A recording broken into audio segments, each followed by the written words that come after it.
السلام علیکم ورحمۃ اللہ وبرکاتہ۔ میرے عزیز دوستوں، بھائیوں اور بہنوں، کبھی تنہائی میں بیٹھ کر اپنے دل پر ہاتھ رکھ کر سوچا ہے کہ یہ جو سانس چل رہی ہے، یہ جو دھڑکن دھک دھک کر رہی ہے، یہ کس کے بھروسے پر ہے؟ ہم نے گناہ کیے، ہم نے اس رب کو ناراض کیا جس نے ہمیں بنایا، ہم نے اس کی زمین پر چل کر اس کی نافرمانی کی۔ لیکن کیا کبھی ایسا ہوا کہ آپ نے گناہ کیا ہو اور اگلے ہی پل اللہ نے آپ سے آپ کی سانس چھین لی ہو؟ نہیں، وہ انتظار کرتا ہے، وہ میرے اور آپ کے پلٹنے کا انتظار کرتا ہے۔ حقیقت تو یہ ہے کہ آپ تصور کریں، ایک ماں اپنے بچے سے کتنی محبت کرتی ہے۔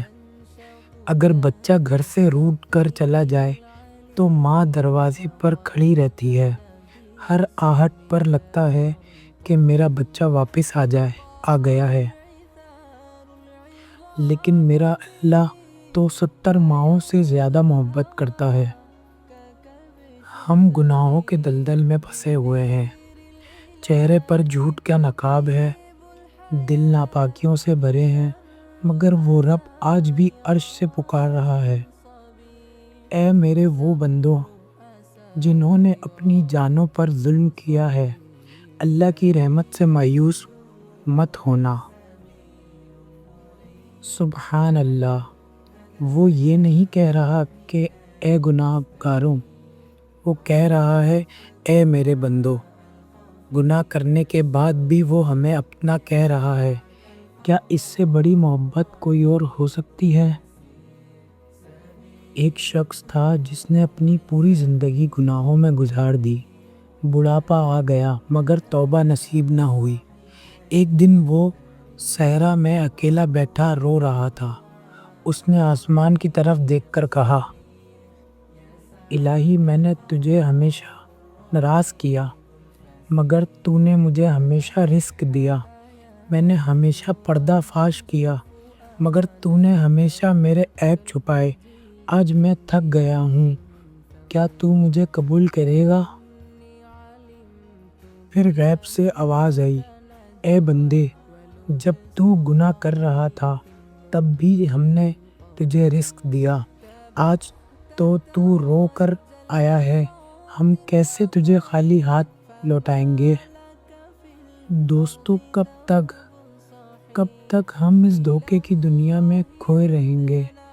ہم نماز چھوڑتے ہیں، وہ پھر بھی کھانا دیتا ہے، ہم جھوٹ بولتے ہیں، وہ پھر بھی عزت دیتا ہے، ہم رات کو گناہ کرتے ہیں، وہ صبح ہمیں زندہ اٹھاتا ہے تاکہ ہم توبہ کر سکیں۔ لیکن یاد رکھنا، موت کا فرشتہ رشوت نہیں لیتا، وہ وقت نہیں دے گا، جب وہ آئے گا تو نہ سجدہ کرنے کی مہلت ملے گی نہ الوداع کہنے کی۔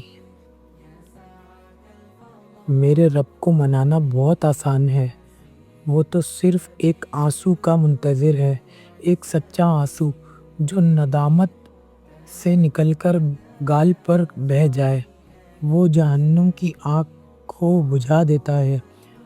آج بھی اسی وقت اپنے دل میں ارادہ کریں، یا اللہ، میں تھک گیا ہوں گناہوں سے، میں تھک گیا ہوں اس دنیا کی رنگینیوں سے، مجھے اپنے پاس بلا لے، میرے گناہوں کو معاف کر دے، مجھے وہ سکون دے جو صرف تیرے سجدے میں ہے۔ اے اللہ میرے مالک، ہم تیرے گناہ گار بندے ہیں، ہمارے گناہ پہاڑوں سے بڑے ہیں، لیکن تیری رحمت تیرے غصے سے بڑی ہے، ہمیں معاف فرما، ہماری ٹھوکر کھائی ہوئی زندگی کو راہ راست پر لے آ، ہمیں اس دن کی رسوائی سے بچا جب کوئی کسی کے کام نہیں آئے گا، ہمارے دلوں کو اپنی محبت سے بھر دے، آمین یا رب العالمین۔ اللہ حافظ۔ رحيم فسيح فبالله كم تستطيب